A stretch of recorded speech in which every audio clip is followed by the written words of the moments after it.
En el principio, creó Dios los cielos y la tierra, y he aquí que era bueno en gran manera.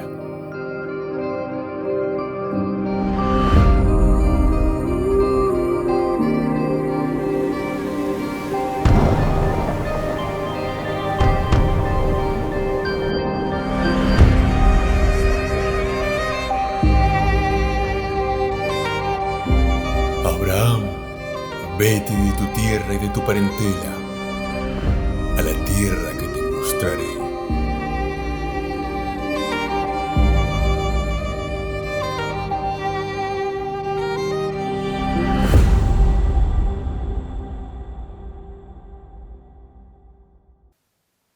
Hola, sean bienvenidos a un estudio más de la Biblia comentada en orden cronológico.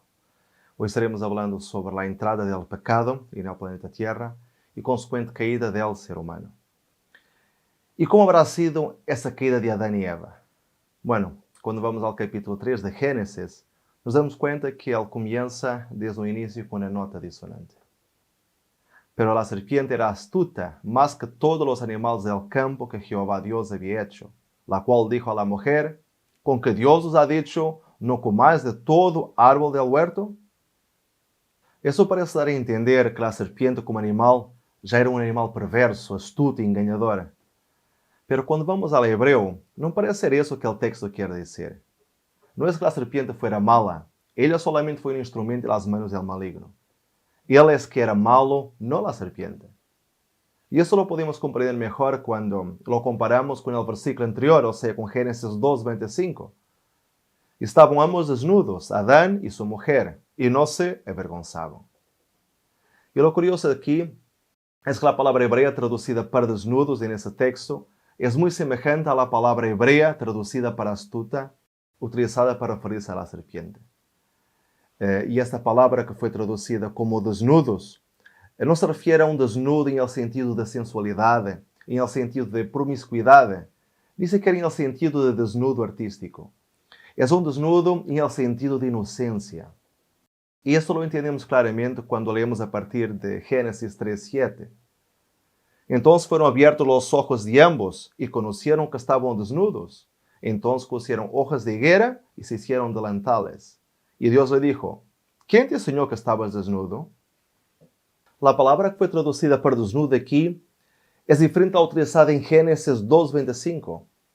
Aquí es utilizada la palabra airom, mientras que antes es utilizada la palabra arom. Hay una diferencia sustancial entre esas dos palabras. Es como si en el hebreo dijera que en el principio Adán y Eva estaban desnudos, pero em um estado de inocência. Já quando eles perceberam que estavam desnudos depois do pecado, eram desnudos em el sentido de despidos, de que se les foi arrancado algo.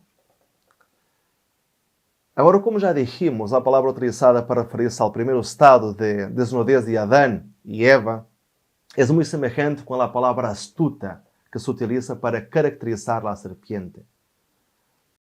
Y esta palabra tiene un sentido de alguien prudente, alguien inteligente o sabio, y no de algo malo, pues como sabemos todo lo que Dios creó era bueno, según dice la Biblia.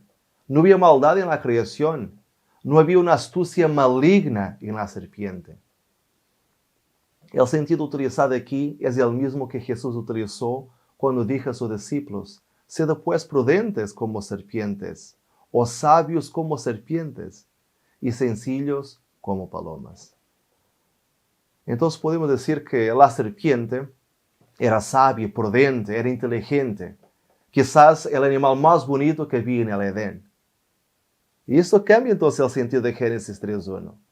Así que cuando la Biblia dice que la serpiente era la más astuta de todos los animales, quizás debería ser traducido como siendo esta serpiente, o pero la serpiente siendo la más bella de todos los animales, la más preciosa, la más prudente, incluso la más exuberante de todos los animales, ella fue y dijo a la mujer.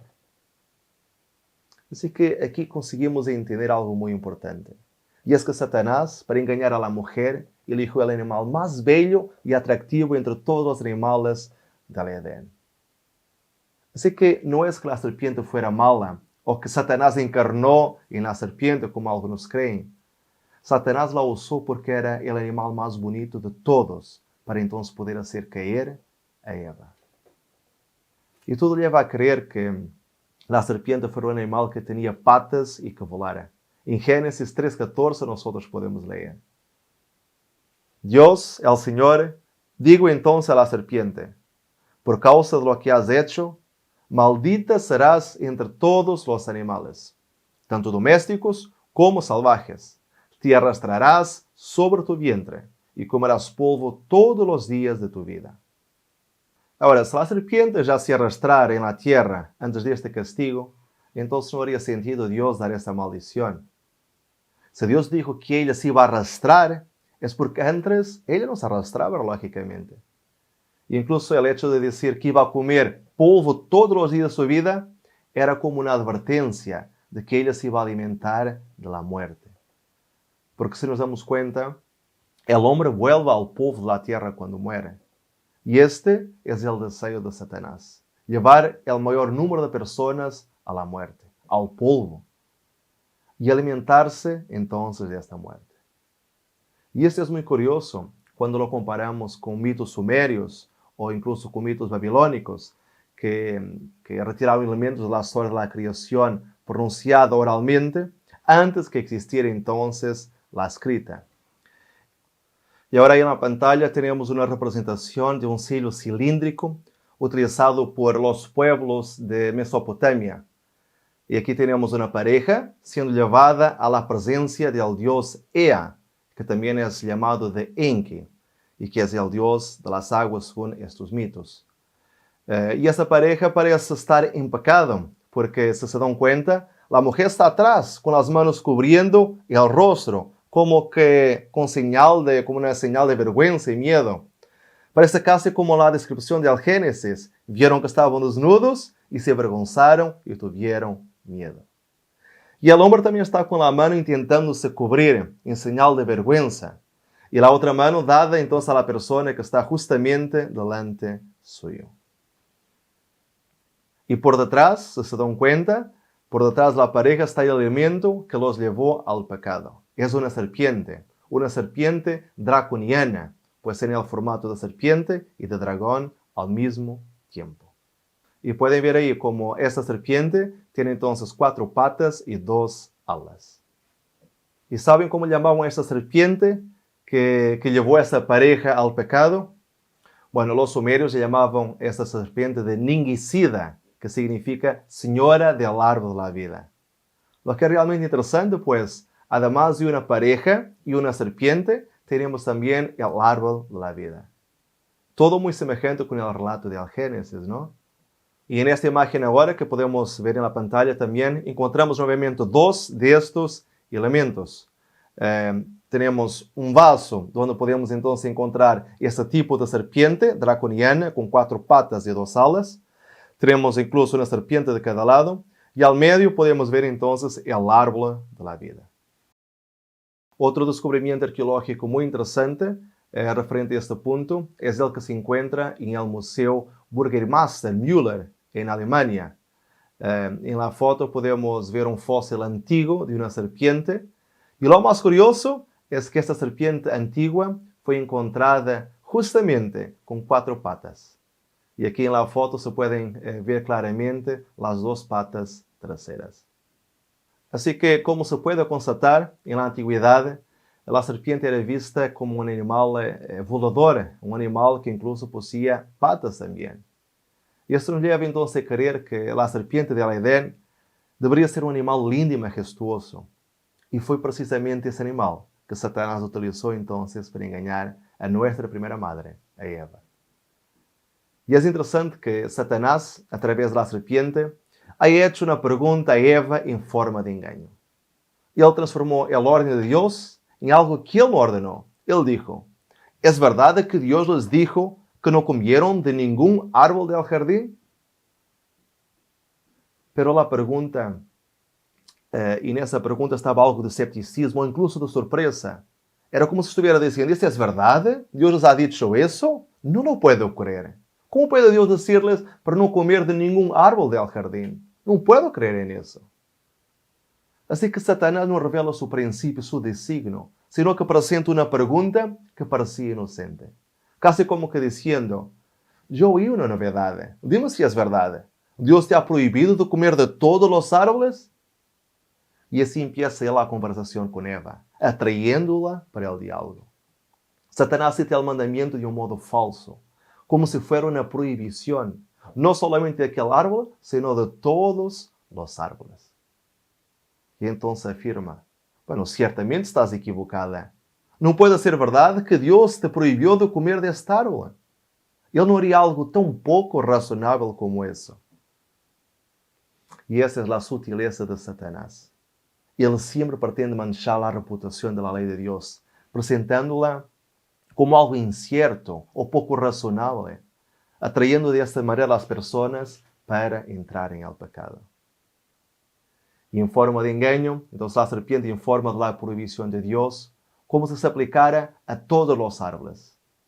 Y aunque la frase todo árbol estaba en la declaración original de Dios, ella estaba asociada a su gracia y a su generosidad, pues Dios había dicho, de todo árbol podéis comer libremente. Pero en las palabras de la serpiente, la frase está asociada a una prohibición y no una libertad. O sea, son las palabras de Satanás, el Dios de la gracia, el Dios de la libertad, se ha convertido ahora en el Dios severo de la opresión y de la prohibición. Además, también cabe destacar que la serpiente no menciona el árbol del conocimiento por su nombre, sino que lo ha neutralizado por completo, incluido en todo árbol, dando a entender así que este árbol en particular es como todos los demás árboles, no hay ninguna especialidad en él. Y de esta manera, el mal pasa a no ser reconocido como un verdadero mal. La serpiente en su conversación con la mujer sugiere que el mal es relativo y que por lo tanto la prohibición de Dios ha perdido su valor. Y este fue el segundo error que Eva cometió. Si el primero fue alejarse de su marido y acercarse sola al árbol de la ciencia del bien y del mal, su segundo error fue dialogar con el enemigo, dialogar con Satanás. Y cuando analizamos este diálogo, podemos constatar algo verdaderamente triste. Porque cuando miramos a la creación, podemos ver un orden específico. Tenemos el hombre, que escucha entonces a Dios, la mujer que escucha a su marido, y finalmente entonces la serpiente con quien nadie dialoga. Pero ahora tenemos todo cambiado. Y los papeles se han invertido. La mujer escucha a la serpiente, el hombre escucha a la mujer y lamentablemente nadie escucha a Dios. Pero ese es el resultado cuando oímos a la serpiente. Dejemos de oír la voz de Dios. Y fue incluso quizás esta sorpresa de Eva, de oír una serpiente hablar, que hizo con que ella siguiera conversando con la serpiente. Y en ese diálogo con el enemigo, él introdujo algo que Dios no había dicho. Y la mujer respondió a la serpiente, del fruto de los árboles del huerto podemos comer, pero del fruto del árbol que está en medio del huerto, dijo Dios, no comeréis de él, ni le tocaréis, para que no muráis. La mujer corrige a la serpiente, pero no con exactitud. Mientras el Señor había dicho, puedes comer de todos los árboles, Eva dice, del fruto de los árboles del huerto podemos comer. Y parece como si incluso estuviera defendiendo a Dios a un principio, pues ella es más precisa que la serpiente. Pero ella también hace cambios en el discurso, dando a entender que su relación con Dios ya había sido afectada. Sin darse cuenta, ella ya había adoptado la teología de la serpiente. Así como la serpiente, ella usa el nombre Elohim en vez de Yahvé Elohim. Y eso es algo relevante. ¿Saben por qué? Porque, como ya vimos en un tema anterior, el nombre Elohim está relacionado con un Dios incomprehensible, un Dios inalcanzable, un Dios distante de los humanos. Pero el nombre Yahvé está relacionado con un Dios personal, un Dios que se da a conocer y que entra en un relacionamiento con los humanos. Y en este momento, Dios se tornó Elohim, un poder y una idea abstracta distante de ella.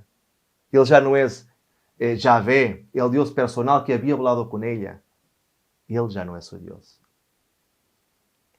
Así que no es de admirar que ella comparta ahora la misma visión acerca del mal que la serpiente. Porque si no hay un Dios, o si Él está tan distante, entonces ¿por qué tiene uno que preocuparse con el bien y con el mal? Él incluso, así como la serpiente, ya ni siquiera llama por nombre al árbol del conocimiento del bien y del mal. Ella simplemente lo identifica como el árbol que está en el medio del jardín. Y por último, Eva agrega a la prohibición de comer del árbol del conocimiento del bien y del mal, la prohibición de no tocar ni el fruto bajo consecuencia de muerte. Y con estas palabras, Eva está yendo cada vez más en dirección a la serpiente. Era la serpiente que quería convertir al Dios de la gracia en el Dios severo de la opresión. Y aquí Eva, al agregar las palabras, ni le tocaréis, hace parecer com que Deus seja muito severo, que seja muito duro, pois por um simples toque causaria a morte. E ao responder à serpiente, a mulher entra agora em pleno diálogo aberto com ela. E tristemente, o diálogo do capítulo 2 de Gênesis entre Deus e Adão é agora reemplazado por outros dois elementos. Por el diálogo entre a serpiente e a mulher, sugerindo uma usurpação do lugar tanto de la serpiente a Dios como de la mujer al hombre. Y la serpiente tiene su plan bien claro. Quiere hacer parecer que el orden de Dios es muy severo. O peor aún, quiere demostrar que los mandamientos de Dios son muy severos y que Él es un Dios injusto. Y como sabemos, 8 de los 10 mandamientos empiezan de la misma manera que es orden dado por Dios en el Edén. No coman. Es muy semejante a no matarás, no robarás, no adulterarás y otros más.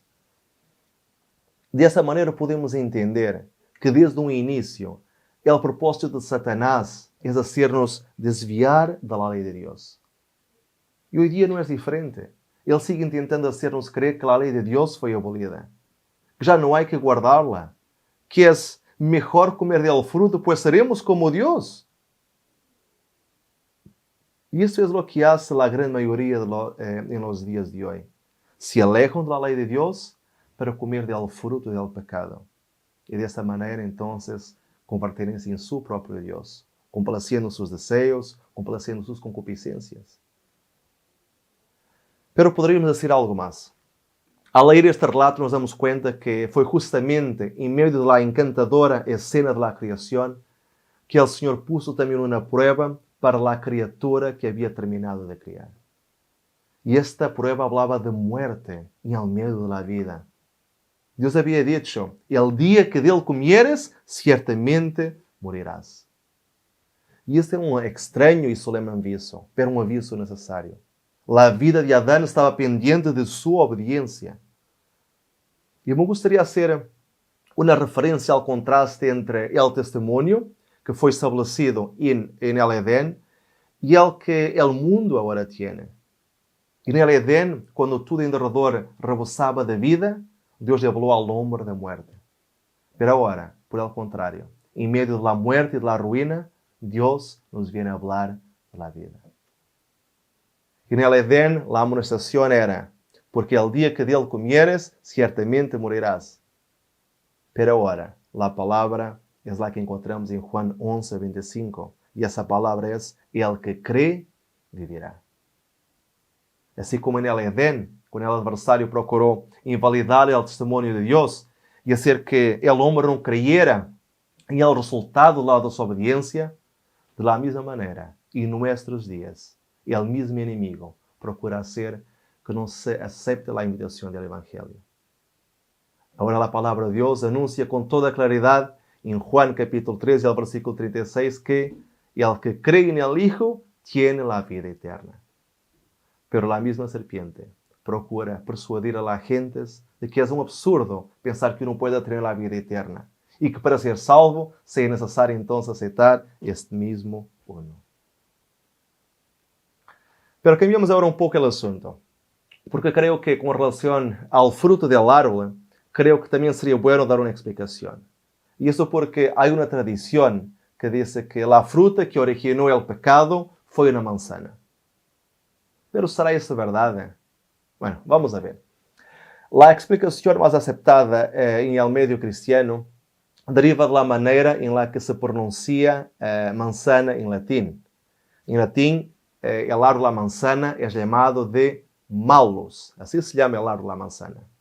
Pero el término malus, tal como el nombre indica, también es utilizado como adjetivo pejorativo, como cuando queremos referir a algo que es efectivamente malo. Entonces, a la manzana se llamaba también en latín de fructus malos, que tanto podría ser leído como fruto del árbol de la manzana o entonces como fruto de la maldad. De esa manera, cuando se tradujo la Biblia para el latín y principalmente en la Edad Media, muchas versiones de la Biblia tenían escrito que el fruto que estuvo entonces en el origen del pecado era justamente la manzana. ¿Y esto por qué? Porque el fruto en el jardín originó algo malo. O sea, era efectivamente un fructus malos, una fruta de maldad. Pero avancemos en el estudio y vamos a leer Génesis 3, los versículos 4 y 5.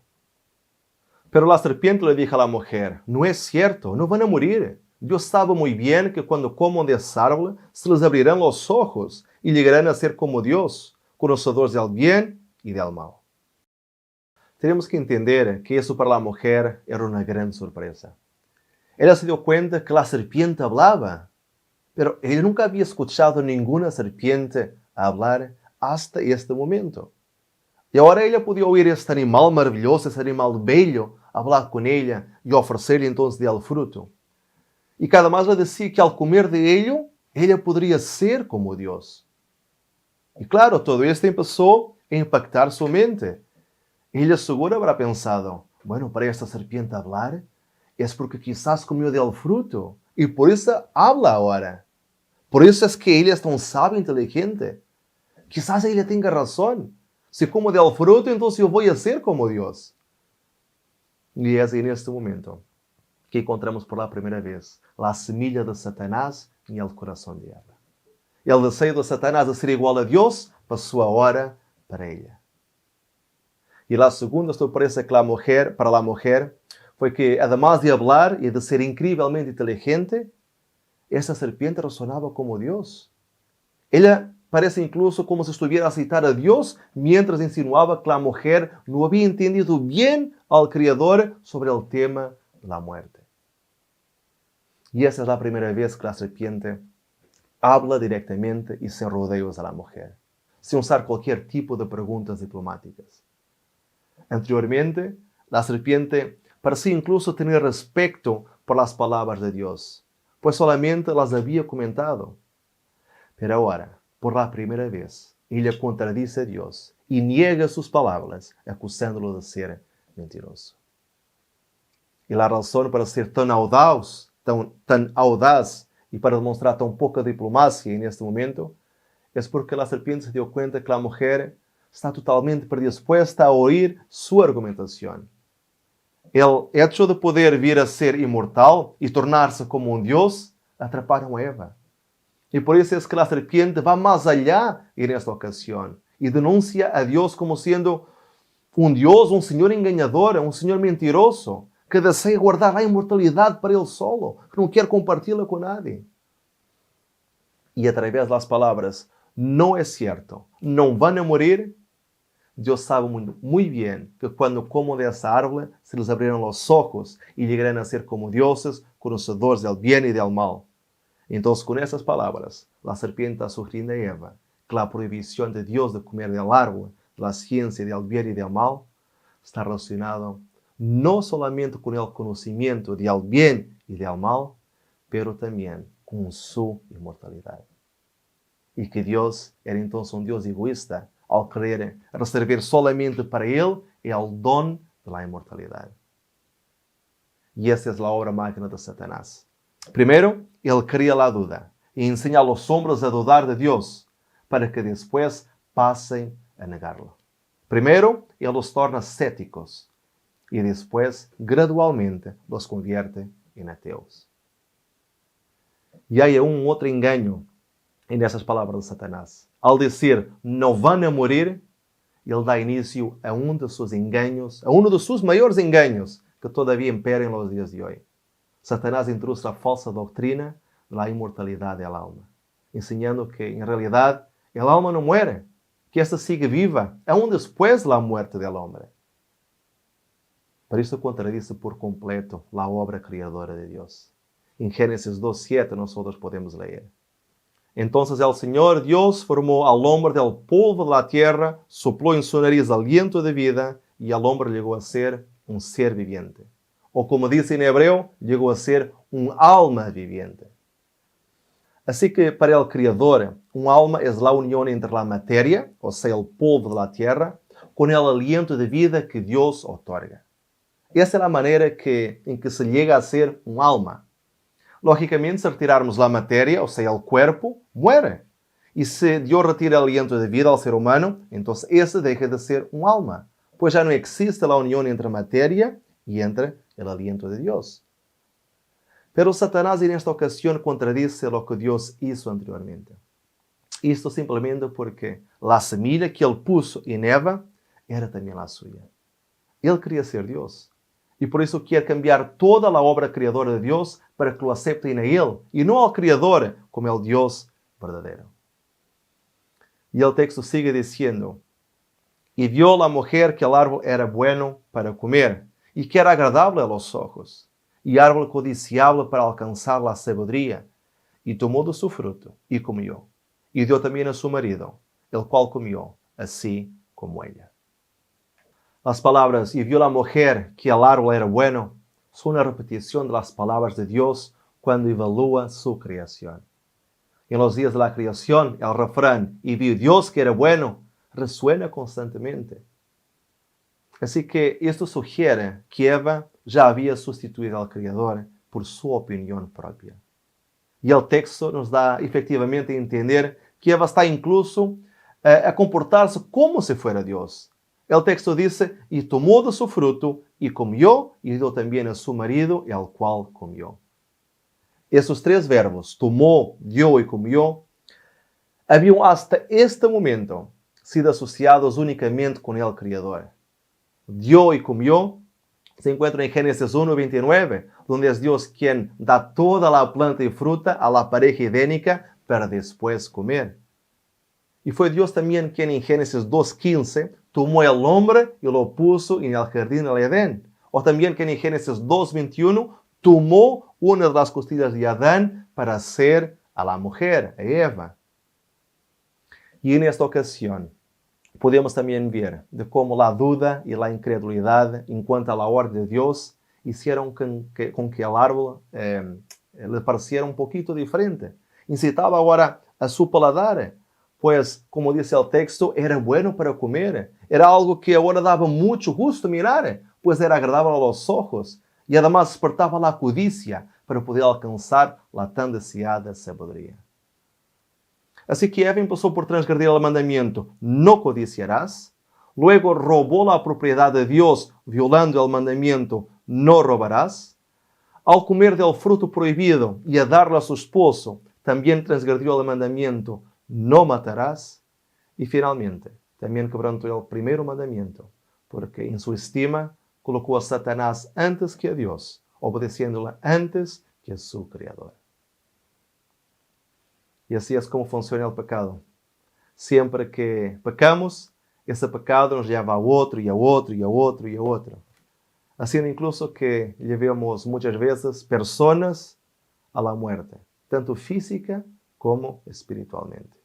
Tal como Eva hizo con Adán, que infelizmente comió del fruto por amor a Eva, pues tenía miedo de perderla. Así que ¿cuál fue el error de Adán? Bueno, el mismo error que muchos cometen hoy día. No se puede amar a nadie,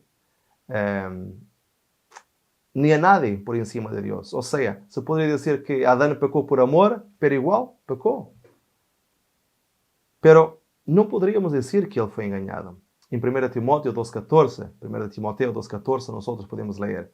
Adán no fue engañado, sino la mujer. pero el poder de persuasión de su esposa, unido con su propio amor a ella, lo indujeron a compartir las consecuencias de su caída, cualesquiera que fueran. Pero avancemos en el texto y leamos ahora Génesis 3:7. Entonces fueron abiertos los ojos de ambos y conocieron que estaban desnudos. Entonces cosieron hojas de higuera y se hicieron delantales. Qué ironía hay en estas palabras que registran el cumplimiento de la promesa de Satanás. Cuando la serpiente dijo que sus ojos serían abiertos, ella no estaba mintiendo, porque ellos fueron realmente abiertos, pero no como ellos lo entendieron. Ellos fueron efectivamente abiertos, pero para su vergüenza y tristeza, y no para su honor, ni para su beneficio, tal como se les había dado a entender. Fueron abiertos los ojos de su intelecto. Comprendieron que ya no eran más inocentes, así como también sus ojos físicos. Se dieron cuenta que estaban desnudos. Satanás había engañado por completo a la mujer. Le había dicho, serán abiertos vuestros ojos y entonces ustedes serán como Dios, sabiendo el bien y el mal.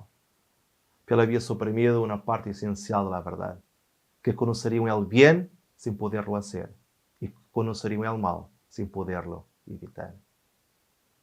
Este esfuerzo para mejorar su condición en el sentido moral los hundió en un abismo.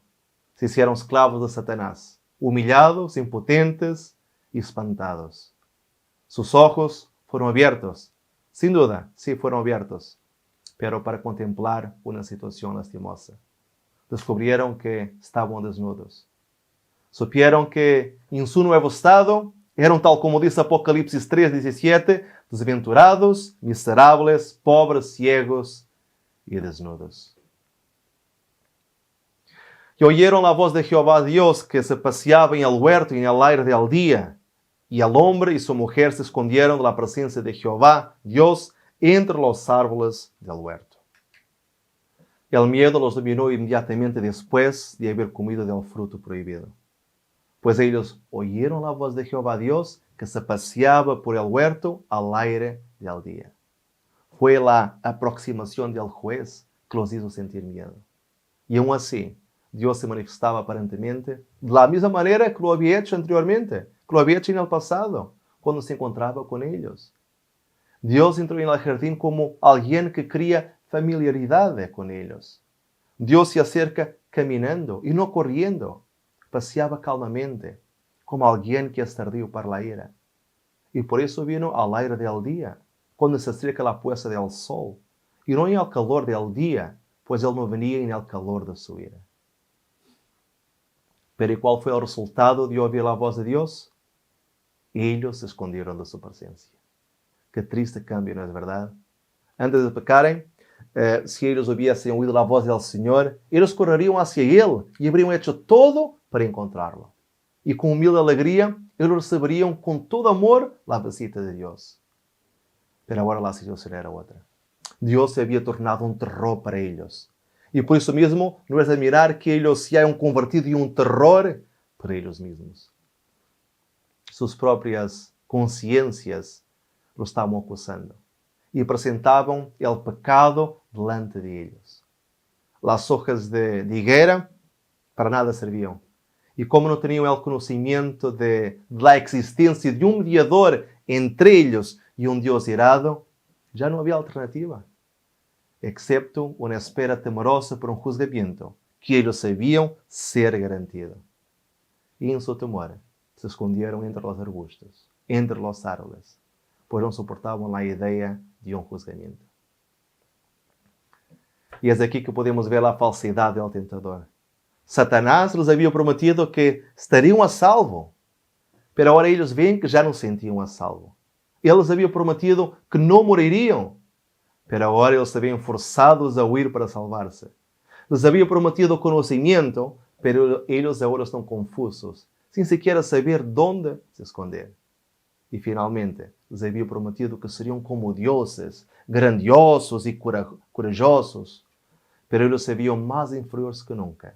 E se transformaram em criminosos desenmascarados, temerosos e fugitivos. Mas Jehová Dios llamó al hombre y le dijo, ¿dónde estás tú?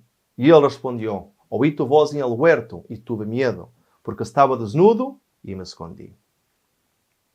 Em vez de referir-se a seu acto de desobediência ou de acusar sua mulher, como lo hará de seguida, o primeiro argumento de Adão foi sua desnudez.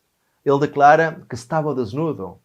Ou seja, aunque tanto ele como Eva se hubiesen tapados com hojas de higuera, aún assim, ele declara que está desnudo.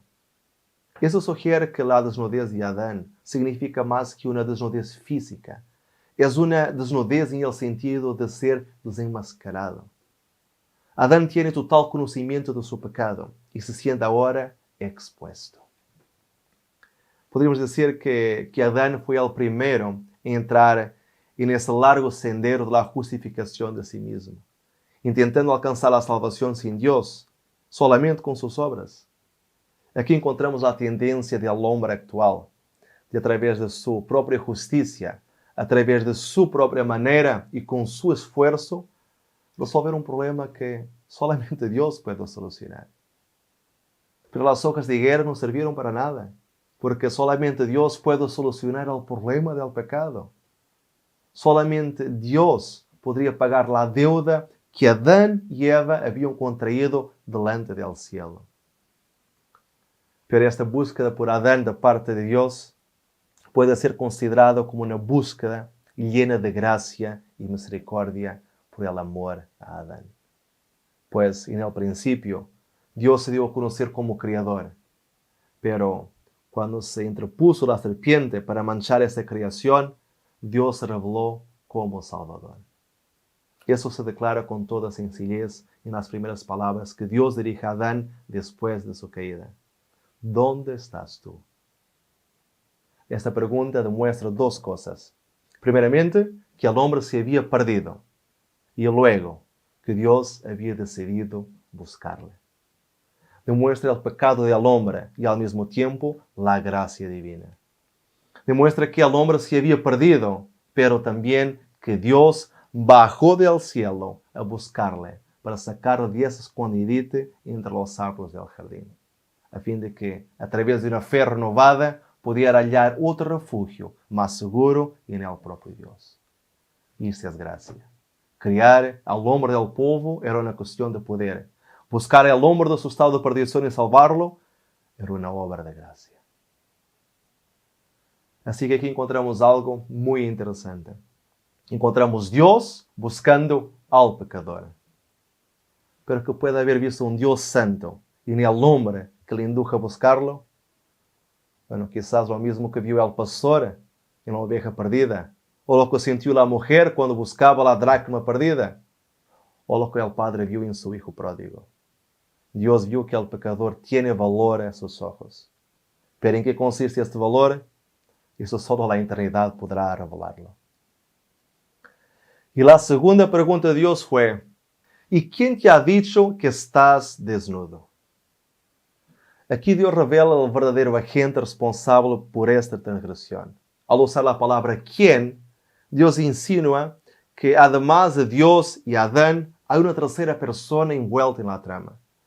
É como se Deus estuviera perguntando, ¿quién tiene la audacia de hablar en mi nombre? ¿Quién te dijo que estabas desnudo? ¿Acaso has comido del fruto del árbol que te prohibí comer? E Adão contesta dizendo, la mujer que me diste por compañera me dio del árbol y yo comí. Es increíble como Adán cambió tanto en el corto intervalo de tiempo desde que entró en la senda de la desobediencia. Él que sentía un cariño tan tierno por su mujer, como para violar a sabiendas la orden de Dios, a fin de que no fuera separado entonces de Eva. Él que estuvo dispuesto a todo por ella, incluso a perder su hogar en el Edén. Agora, neste momento, quando questionado sobre o motivo del por qué comió del fruto del árbol, ele já não tuvo nenhum problema em acusar a la mujer, hablando de ella com antipatia e insensibilidade, como la mujer que me diste por compañera. Pero si nos damos cuenta, e nesta evasiva excusa por su pecado, Adán estava também culpando a Deus. La mujer havia sido criada por Deus. E essa mulher que lhe foi dada a Adão por companheira foi quem lhe deu dele fruto para comer. De esta manera, Adán contesta a la pregunta, ¿quién te ha dicho? Bueno, fue la mujer. Pero Adán especifica que Dios está por detrás de la mujer. Así que, en última instancia, el culpable es en realidad Dios a los ojos de Adán. Y a la pregunta, ¿acaso has comido del fruto del árbol? Adán simplemente dice que la mujer lo ofreció y que él comió, como que si no hubiera ninguna otra alternativa. Adán justifica su falta atribuyéndola a su esposa. Pero Dios no acepta esta justificativa. Ella solo podía tentarlo, pero no forzarlo. Y aunque haya sido una falta de su parte, claro, persuadirlo a comer, fue una falta de él escucharla. Pero sí había alternativa. La alternativa era decir que no. Pero como no lo hizo, entonces el 100% de la humanidad cayó. Y eso trajo, infelizmente, consecuencias para la serpiente, para la mujer y también para el hombre. Entonces Jehová Dios dijo a la mujer, ¿qué es lo que has hecho? Y dijo la mujer, la serpiente me engañó y comí. La mujer también tenía una respuesta lista al acusar a la serpiente de haberla engañado. Así que ni Adán ni su mujer negaron los hechos, sino que procuraron escapar acusando a otro. Sin embargo, existe una notable diferencia entre sus confesiones. La mujer protestó que había sido engañada. Ya Adán admitió que su acto había sido deliberado, con pleno conocimiento de sus consecuencias. Y pondré enemistad entre ti y la mujer, y entre tu simiente y la simiente suya. Esta te herirá en la cabeza, y tú le herirás en el calcañar. Adán y Eva lograron entender que la maldad que Satanás trajo a través de la serpiente iba a ser exterminada. Y que de la descendencia de la mujer vendría alguien que iba a vencer el pecado, la maldad y por fin a Satanás. Y el hecho de enfatizarse la palabra esta en la oración que dice esta te herirá la cabeza, sugiere que la persona aquí identificada sería quien traería la solución entonces para la enemistad entre la serpiente y la mujer, entre Satanás y los descendientes de Eva, que serían entonces los fieles servidores de Dios. Y la relación entre Dios que dice, y pondré con la persona identificada como esta, que iba a herir la cabeza de la serpiente, parece dar a entender que existe una relación particular y personal entre ambos, especialmente con respecto a la misión, la redención. Aquel que herirá la cabeza de la serpiente, o sea, Cristo, va a cumplir el propósito divino de aquel que pone la enemistad, o sea, el Padre. Podemos decir que en esta altura el Señor deja de dirigirse a la serpiente literal que habló Eva para pronunciar ahora un juicio sobre el diablo. ¿Quién es la serpiente antigua? Este juicio, expresado en lenguaje profético, era también una predicción de la venida del Mesías, quien vencería el pecado, la muerte y Satanás, hiriéndole de esta manera la cabeza. Pues la victoria de Cristo condenó a Satanás a una muerte ya anunciada mucho tiempo antes.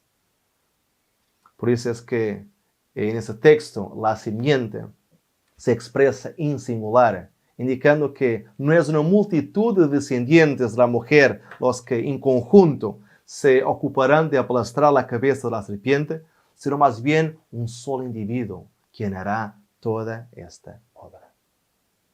Porque el versículo apunta para Cristo como el que cumplirá la profecía. Tal como verificamos en varias referencias en el Nuevo Testamento. En Gálatas 4:4, por ejemplo, nos dice que pero cuando vino el cumplimiento del tiempo, Dios envió a su Hijo, nacido de mujer. Y en el capítulo anterior de Gálatas, Pablo es claro al explicarnos quién es la semilla nacida de mujer. Ahora bien, a Abraham fueron hechas las promesas, y a su simiente. No dice, y a las simientes como si hablase de muchos, sino como de uno, y a su simiente, la cual es Cristo. Así que en Génesis 3:15 está condensada la relación del gran conflicto entre Cristo y Satanás. Una batalla que comenzó en el cielo, continuó en la tierra, donde Cristo otra vez derrotó a Satanás y terminará finalmente con la destrucción del maligno al fin del milenio. Pero infelizmente Cristo no se vio ileso de esta batalla. Las señales de los clavos en sus manos y sus pies, la cicatriz en su costado, son recordativos eternos de la fiera lucha en la cual la serpiente hirió a la simiente de la mujer. Pero este versículo también nos indica que habría una lucha constante entre la simiente de la iglesia de Dios, o sea, los fieles, y los seguidores de Satanás, hasta que finalmente venga Cristo por una segunda vez, terminar de una vez por todas este conflicto. Pero hay algo más de muy interesante en este texto. Como ya vimos, Eva fue la primera a comer del fruto. Adán comió después. Pero cuando Dios va a traer la solución para el problema del pecado, ¿a través de quién trae la solución para el pecado? Justamente a través de Eva. Y si vamos a Génesis 4:1, podremos verificar algo verdaderamente sorprendente. Conoció Adán a su mujer Eva, la cual concibió y dio a luz a Caín, y dijo: por voluntad de Jehová he adquirido varón. Ahora, lo interesante sobre ese texto es que en hebreo no dice por voluntad de Jehová he adquirido varón, sino he adquirido un varón, el Señor. O sea, hay una posibilidad de que Eva, al decir estas palabras, tenía la esperanza de que su hijo fuera el Dios encarnado, la semilla, el Salvador que va a herir la cabeza de la serpiente. Seguro que cuando Eva tuvo a su primogénito en sus brazos, ella recordó la promesa divina y acariciando entonces la esperanza de que él fuera el libertador, dijo que el varón que había adquirido era el mismo Señor. Pero infelizmente para esta madre, ese es su deseo de que la promesa de Dios se cumpliera tan rápidamente, encontraría el más amargo desengaño. No sabía esta pobre madre que ese su primer hijo llegaría a ser el primer asesino del mundo. Pero Adán, por otro lado, ya había empezado a comprender la magnitud de su pérdida. De gobernante de este mundo, él ahora se había convertido entonces en el esclavo de Satanás. Sin embargo, antes de oír el pronunciamiento de su propia sentencia, foi aplicado a sua alma quebrantada el bálsamo sanador de la esperanza. De Eva, a quien había culpado por su caída, él debía esperar su liberación. Sería por intermedio de Eva que vendría la simiente prometida que iba a vencer al archienemigo de Dios y del hombre. Y es por eso que en Génesis 3:20 nosotros podemos leer: y llamó a Adán el nombre de su mujer Eva, por cuanto ella era madre de todos los vivientes. Foi aqui que a mulher recebeu o nome Eva. Hasta que ela não teria esse nome. Foi nesse momento que, de uma forma muito carinhosa, Adán mira a sua mulher e a chama de Eva. Nome que significa aquela que carga vida. Pero foi solamente depois do pecado que ela passou a ser chamada de Eva. E foi o próprio Adán quem lhe deu o nome. E por quê? Porque ele entendeu, como já vimos no tema anterior, que Eva seria a Éser del hombre, seria sua auxiliadora em sua salvação, seria sua salvadora, aquela que daria a la luz la simiente que produziria el Mesías. Pero aún assim, parece haver algo no relato que não está certo. Porque quando leemos Génesis 2:17 dice: mas del árbol la ciencia del bien y del mal no comerás, porque al día que de él comieres, ciertamente morirás. Pero ellos comieron y no murieron. ¿Y por qué?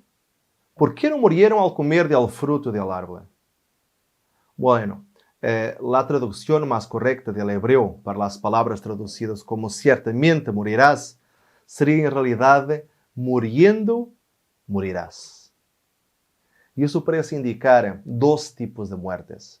Primero una muerte espiritual y después una muerte física. Así que en realidad las palabras del Señor se cumplieron. Hubo en realidad una muerte, la muerte espiritual de Adán y Eva, que al morir espiritualmente iban a terminar por tener como consecuencia también el morir físicamente. Y es por eso entonces que el texto dice: muriendo, morirás. Muriendo espiritualmente, terminarás por morir eventualmente físicamente, tarde o temprano. E aunque não haya muerto físicamente naquele dia, tuvo assim que haverá uma muerte. Uma muerte sustituta, tal como se nos dice Génesis 3:21. Y Jehová Dios hizo al hombre y a su mujer túnicas de pieles y los vistió. Al vestir a Adán y Eva, Dios está a darle la solución para el problema de la muerte. Pero solamente para la muerte de ellos. Pues para que Adán y Eva fuesen cubiertos de pieles, un animal tuvo que ser muerto. Así que, muy probablemente, el primer cordero a ser muerto fue justamente allí, en el jardín del Edén. Ahora el texto no dice quién mató el animal del cual se hicieron las túnicas. Aunque diga que fue Dios quien hizo las túnicas, no dice que fue Dios quien mató el animal. Pero al entender el plan de salvación o incluso el sistema levítico implementado más tarde, donde el culpable era el responsable por sacrificar el animal con el intuito de pasar entonces su culpa para él y así expiar su pecado, entonces eso sugiere que habrá sido Adán quien, ordenado por Dios como primero sacerdote humano, sacrificó el animal. Pues siendo el Edén representado en la Biblia como un santuario de Dios, entonces Adán sería como una especie de sacerdote y la persona escogida para sacrificar el primer animal, algo que ya llevaría como enseñanza para educar su descendencia, iniciando entonces con Caín y con Abel. Pero, ¿y qué simbolismo tendría esta muerte? ¿O quién representaría en realidad ese cordero? En Apocalipsis podemos leer: y la adoraron todos los moradores de la tierra cuyos nombres no estaban escritos en el libro de la vida del cordero que fue inmolado desde el principio del mundo. Y este cordero era un símbolo del verdadero Cordero de Dios, de Jesucristo. Tal como dijo Juan el Bautista: y aquí el Cordero de Dios que quita el pecado del mundo. Pero tenemos y debemos también hacer la siguiente pregunta. Pues esta es una pregunta que muchos hacen. ¿Y por qué no destruyó Dios a Satanás en el momento en que él pecó? ¿Por qué Dios dejó que esto siguiera? Muy bien, debemos entender que solo el servicio inspirado por el amor puede ser aceptable para Dios. La lealtad de sus criaturas debe basarse en la convicción de que Dios es justo y benévolo. Por no estar los habitantes del cielo preparados para entender la naturaleza o las consecuencias del pecado, ellos no podrían haber discernido la justicia de Dios en la destrucción de Satanás. Si se le hubiese suprimido inmediatamente, muerto inmediatamente, algunos habrían servido a Dios por temor, más bien que por amor. La influencia del engañador no habría sido anulada totalmente, ni se habría extirpado por completo el espíritu de rebelión. Para el bien del universo entero, a través de los siglos sin fin, era necesario que Satanás desarrollase más ampliamente sus principios, para que todos los seres criados en todos estos grandes universos pudiesen reconocer la naturaleza de sus acusaciones contra el gobierno divino, y para que la justicia y la misericordia de Dios y la inmutabilidad de su ley quedasen establecidas para siempre. Así que la rebelión de Satanás había de ser una lección para el universo, a través de todos los siglos venideros. Un testimonio perpetuo acerca de la naturaleza del pecado y sus terribles consecuencias. Pero vamos a volver un poco atrás nuevamente, porque ya vimos los castigos dados a la serpiente y a Satanás, pero falta considerar cuáles fueron las consecuencias para el hombre y para la mujer. A la mujer dijo: multiplicaré en gran manera los dolores en tus preñeces. Con dolor darás a luz los hijos, y tu deseo será para tu marido, y él se enseñoreará de ti. Aunque dar a la luz fuera una señal de esperanza, pues garantizaba que vendría la semilla que iba a herir la cabeza de la serpiente, partos dolorosos iban a acompañar el nacimiento de todos los niños.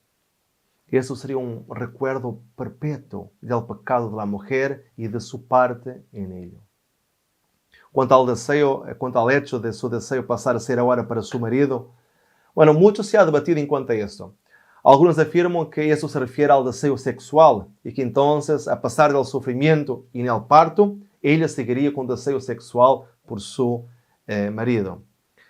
Otros apuntan este deseo como siendo algo más amplio, incluyendo una dependencia emocional y financiera del marido, pues así como ella actuó independiente del marido al alejarse de él y al comer del fruto, su castigo sería ahora pasar a depender de él.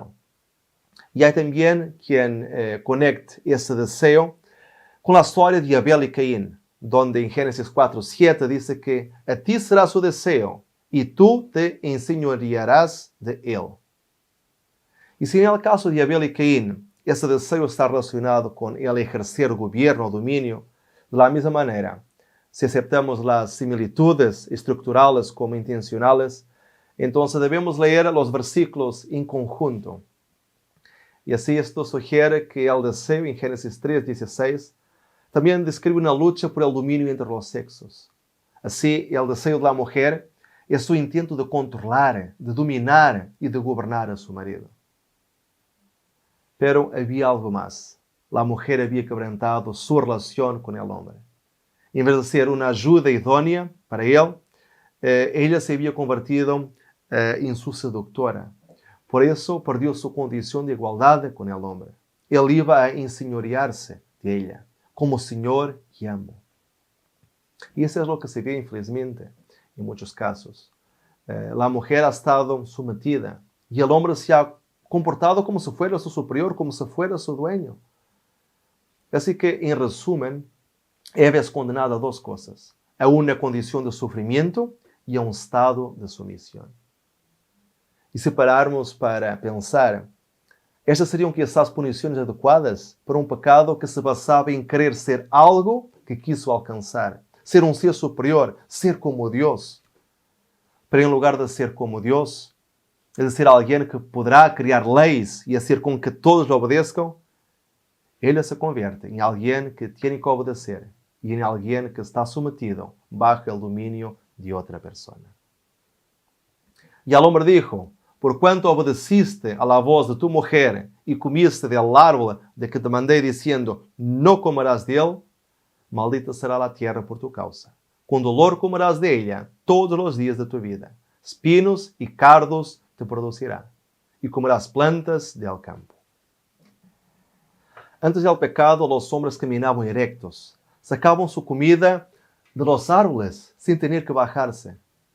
Pero ahora tenían que encurvar-se e agachar-se para recoger comida del suelo. La ironía es que ahora ellos sufren del mismo problema que la serpiente. Así como ella, dependen del suelo, del polvo, del lugar para donde van los muertos. Con el sudor de tu rostro comerás el pan hasta que vuelvas a la tierra, porque de ella fuiste tomado, pues polvo eres y al polvo volverás. El Señor informó a Adán que la tumba era su destino cierto.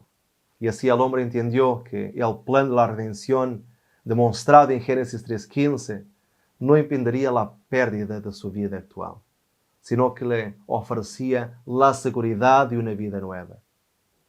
Con el cambio ocurrido de la naturaleza de Adán y Eva, de inmortalidad condicional a mortalidad, comenzó el cumplimiento de la horrenda predicción. El día que de él comieres, ciertamente morirás. Dios, obrando con misericordia, concedió al hombre un tiempo de gracia. De lo contrario, la muerte habría ocurrido inmediatamente. Pero la justicia divina requeriría que el hombre muriera. Pero la misericordia divina le concedió la oportunidad de vivir. Y aquí el quiasmo que vemos en la pantalla resalta la conexión entre la creación del hombre a partir del polvo y su regreso a su origen. Hasta que vuelvas a la tierra, porque de ella fuiste tomado, pues polvo eres y al polvo volverás. Su regreso debe ser por donde él vino. El hombre, del hebreo Adán, volvería a la tierra, del hebreo Adama. O sea, la muerte viene a través de la inversión del estado de las cosas establecidas por Dios. Ahora, hay otra cosa que debemos esclarecer también. Estas consecuencias del pecado de nuestros padres son consideradas por muchos como um castigo demasiado severo para um pecado tão insignificante. Y pone en tela de juicio, entonces la sabiduría y la justicia de Dios en su trato con el hombre. Pero si estudiase más profundamente el asunto, podrían discernir su error. Pues el hecho de que Adán y Eva no pudieron siquiera pasar por una prueba tan liviana, indicaba que no estaban listos para resistir a una prueba mucho más severa. Por otro lado, si Adán y Eva hubiesen sido sometidos a una prueba mayor, entonces aquellos cuyos corazones se inclinan hacia lo malo, disculpaban por sus pequeños delitos, por sus pequeños pecados, diciendo, eso es algo insignificante, y Dios no es exigente en las cosas pequeñas. Y así hubiera habido continuas transgresiones en las cosas aparentemente pequeñas que pasan sin censura entre los hombres. Pero Dios en esta ocasión indicó claramente que el pecado en cualquier grado le es ofensivo. Así que podemos decir que la historia contenida en este capítulo 3 de Génesis es quizás una de las más tristes de la Biblia. En los capítulos anteriores tuvimos la visión agradable de la santidad y de la felicidad de nuestros primeros padres, la gracia y el favor de Dios, así como la paz y belleza de toda la creación. Todo bueno, todo muy bueno. Pero en este capítulo todo se altera. Aquí encontramos la narrativa del pecado y de la infelicidad de nuestros primeros padres, la ira y la maldición de Dios.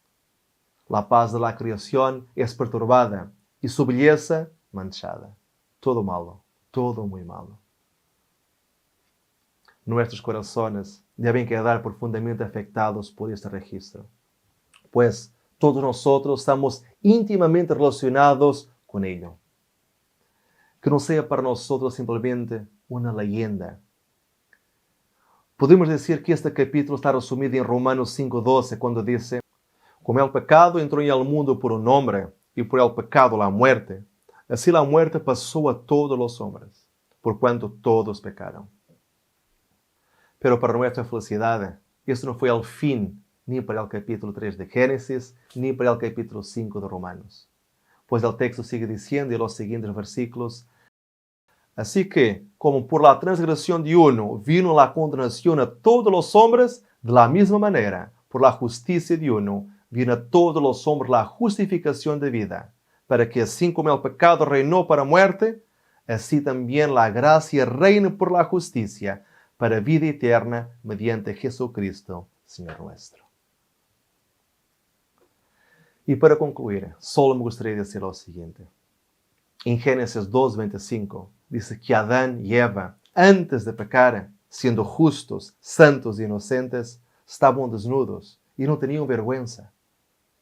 Ahora, cuando el texto dice que estaban desnudos, significa que estaban desnudos con ropas humanas, con ropas hechas por el hombre. En otras palabras, ropas materiales. Pero la Biblia enfatiza en muchos pasajes que estaban cubiertos por la gloria de Dios, como hemos visto anteriormente. Pero cuando Dios examina el caso de Adán y Eva y pronuncia su sentencia, hay 5 cosas que están incluidas. Tenemos la desnudez, sería la primera cosa, como ya vimos, pero veamos las otras también. Maldita será la tierra por tu causa. Com dolor comerás de ella todos los días de tu vida. Espinos y cardos te producirá y comerás plantas del campo. Con el sudor de tu rostro comerás el pan hasta que vuelvas a la tierra. Repasemos estos castigos. Desnudez, maldición, espinos y cargos, sudor de tu rostro y finalmente muerte. Permítanme preguntar, más adelante en la historia, ¿quién sufrió los mismos castigos? Recordarán ciertamente que echaron suerte sobre la ropa de Jesús. ¿Y eso qué hizo? Hizo que Jesús colgara desnudo en aquella cruz. ¿Y qué hay de los espinos y de los cardos? ¿Será que están asociados con la muerte de Jesús? Por supuesto que lo están. Ellos fueron colocados sobre la cabeza de nuestro Salvador. ¿Tomó también Jesús la maldición sobre sí mismo? Por supuesto que tomó sobre sí mismo la maldición de todos los pecados. En Gálatas dice claramente que maldito todo el que es colgado de un madero. Y finalmente, Jesús murió. Sí, Jesús murió por cada uno de nosotros. Pero lo más interesante que podemos sacar de todo esto es que todos los elementos registrados en la sentencia del hombre son exactamente los mismos elementos que Jesús asumió en lugar del hombre. En otras palabras, las consecuencias que cayeron sobre el hombre a causa del pecado en el inicio fueron las mismas consecuencias que cayeron sobre Cristo, para que tú y yo pudiéramos ser libres y tener oportunidad de salvación y de vida eterna. Qué maravilloso, ¿no es verdad? Ese es nuestro Dios que nos quiere salvar. Y bueno, hoy nos quedamos por aquí, pero ya estaremos regresando con un nuevo tema para dar entonces seguimiento a esta serie de la Biblia comentada en orden cronológico. Que Dios te bendiga y nos vemos pronto.